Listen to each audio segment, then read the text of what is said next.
एक गांव में करण और सुरेश दो दोस्त रहते थे, मगर दोनों में काफ़ी डिफरेंस था।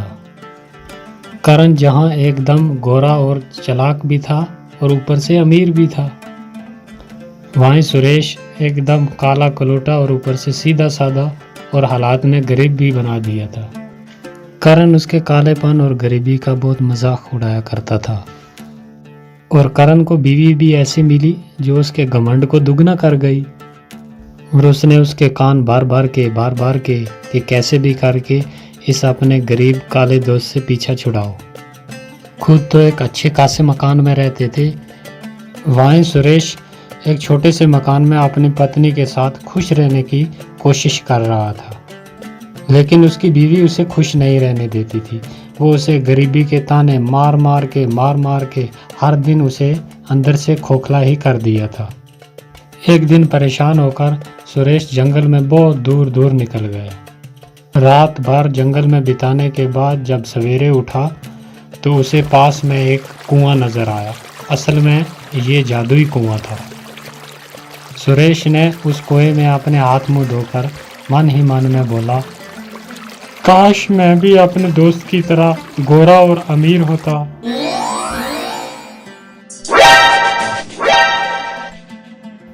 लगता है इन गांव वालों को पता चल गया कि मैं रात भर घर पर नहीं था, तभी ये ऐसे मुझे घूर घूर कर देख रहे। अरे आपके चेहरे को क्या हुआ? क्या हुआ? कुछ भी नहीं। तुम्हारे ताने सुन सुनकर मेरे कान पक गए, इसीलिए मैं जंगल में चला गया था, तो रात भर सोया नहीं, इसीलिए थोड़ा ऐसा दिखता हूँ। और क्या हुआ? अरे नहीं, थोड़ा नहीं, बहुत कुछ हुआ है।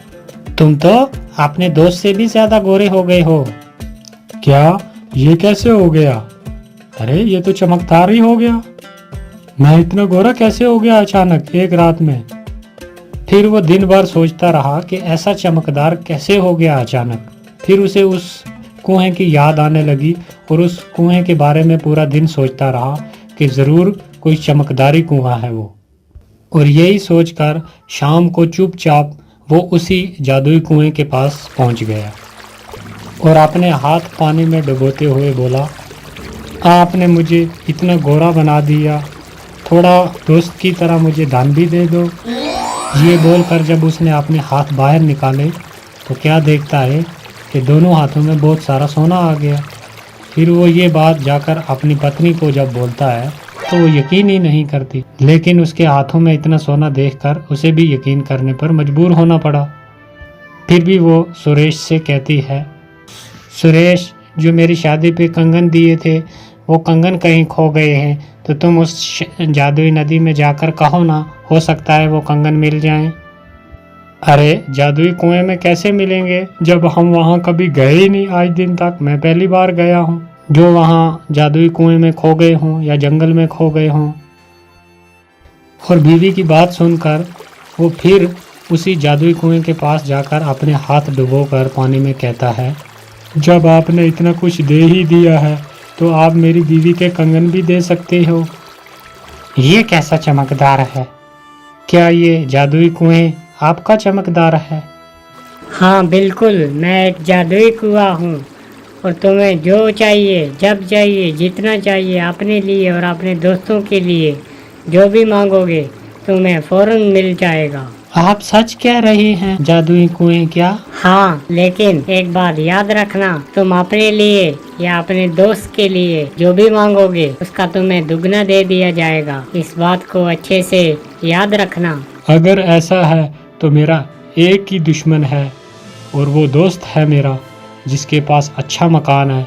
मैं चाहता हूँ कि उसके पास और भी मकान हो और भी दौलत हो।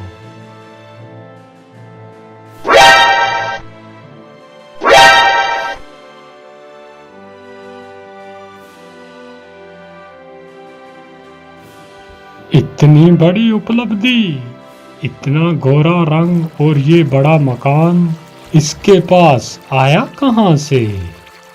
यहाँ दिल का अच्छा और बोला सुरेश उस जादुई कुएं के सहारे मजबूर और बेबस लोगों की मदद करने में लग जाता है। वो उस जादुई कुएं के बारे में किसी को कुछ भी नहीं बताता, और वो किसी की भी कोई चीज़ खो गई हो या किसी को किसी चीज़ की ज़रूरत हो तो वो चुपचाप उस जादुई कुएं में जाकर अपने हाथ डुबोकर उन लोगों को वो चीज़ मुहैया करवा देता था। यहाँ तक कि वहाँ का जो राजा था उसका बेटा एक बार खो गया। उसे कभी भी ना पूछने वाला वो राजा भी दौड़ा दौड़ा उसके पास आया और सुरेश ने उसे दूसरे दिन आने को कहा। फिर रात को सुरेश चुपचाप उस कुएं के पास चला गया और अपने हाथ पानी में डालकर बोला, ए जादुई कुएं, ये राजा मेरी कभी कोई इज्जत नहीं करता था, लेकिन आज अगर उसका बेटा मिल जाए तो मेरी बहुत इज्जत बन जाएगी। बेचारा बहुत परेशान है, उनका बेटा मिला दो।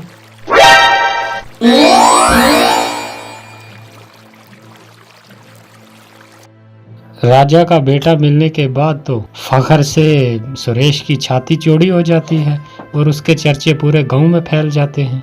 अब हर कोई उसे मदद मांगने के लिए पहुंच जाता है और सुरेश की चौड़ी छाती देखकर करण और उसकी बीवी बुरी तरीके से जल भुन जाते हैं।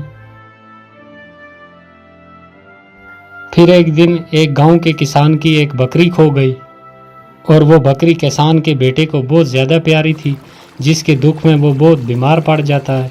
फिर दूसरे दिन वो किसान आता है सुरेश के पास और बोलता है कि मेरी बकरी खो गई है, जिसकी वजह से मेरा बेटा बीमार पड़ गया है, आप मेरी मदद कर दीजिए, मेरी वो बकरी ढूंढ कर ला दीजिए जिसकी वजह से मेरा बेटा बच जाएगा।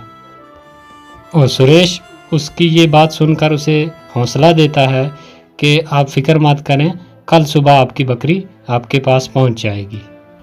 उसकी ये बात उसका भाई करण गिद्ध की तरह नज़र जमाए हुए ये बात पूरी सुन लेता है और सुरेश जब बकरी ढूंढने के लिए जाता है तो उसके पीछे पीछे उसका वो दोस्त करण भी उसका पीछा करता करता वो भी पहुंच जाता है और उसे ये सब करते देख लेता और सुन भी लेता है और उसे सारी बात समझ में आ जाती है कि ये जादुई कुआं है। और अमरीश के वहां से जाते ही वो जल्दी जल्दी उस कुएं के पास पहुंचता है और उस कुएं में वो भी अपने हाथ डालकर कहता है, मेरी बीवी को सर से लेकर पाँव तक सोने से लाद दो, बहुत सारा सोना दो मुझे। धन्यवाद जादुई कुएं, अब मैं भी आपसे हर चीज मांग कर ले जाऊंगा। हाँ, मगर याद रहे, तुम अपने दुश्मन के लिए जो भी मांगोगे उसका तुम्हें दुगना मिलेगा। मैं भला अपने दोस्त या किसी दुश्मन के लिए क्यों मांगूंगा, मैं तो सारी जिंदगी अपने ही लिए मांगूंगा। हाँ। और घर पहुंचने पर जब उसकी बीवी उसके हाथ में इतने गहने देखती है वो तो खुशी से पागल ही हो जाती है। इस तरह से तो हम दुनिया के सबसे अमीर तरीन इंसान हो जाएंगे और हमारी बराबरी का कोई भी नहीं रहेगा। अरे क्यों नहीं, वो सुरेश है ना, वो तो हमारी बराबरी का है ना, उसे उस जादुई कुएं का पता है। तो कुछ ऐसा करो ना ताकि वो वहां तक जा ही ना सके।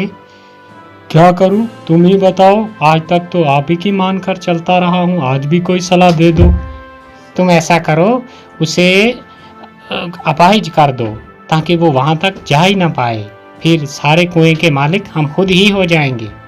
हाँ ठीक है, ऐसा ही करूँगा मैं। दूसरे दिन फिर खुशी खुशी करण जो है वो उस कुएं के पास पहुंच जाता है और अपने हाथ डालकर बोलता है, ए जादुई कुएं, मुझे बहुत सारे कपड़े साड़ियाँ दो मेरी बीवी के लिए। ए जादुई कुएं, मैं चाहता हूँ कि मैं ही आपके पास आऊँ, इसलिए मेरे दोस्त सुरेश को अधमरा कर दो ताकि वो यहाँ तक पहुँच ही न सके।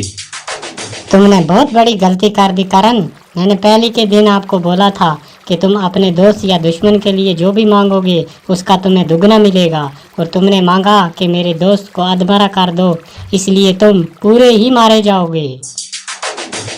अरे नहीं नहीं, गलती हो गई मुझसे, लालच में करण को कुएं की बात याद ही नहीं रही और उसने लालच में आकर अपनी जान से हाथ धोने पड़े।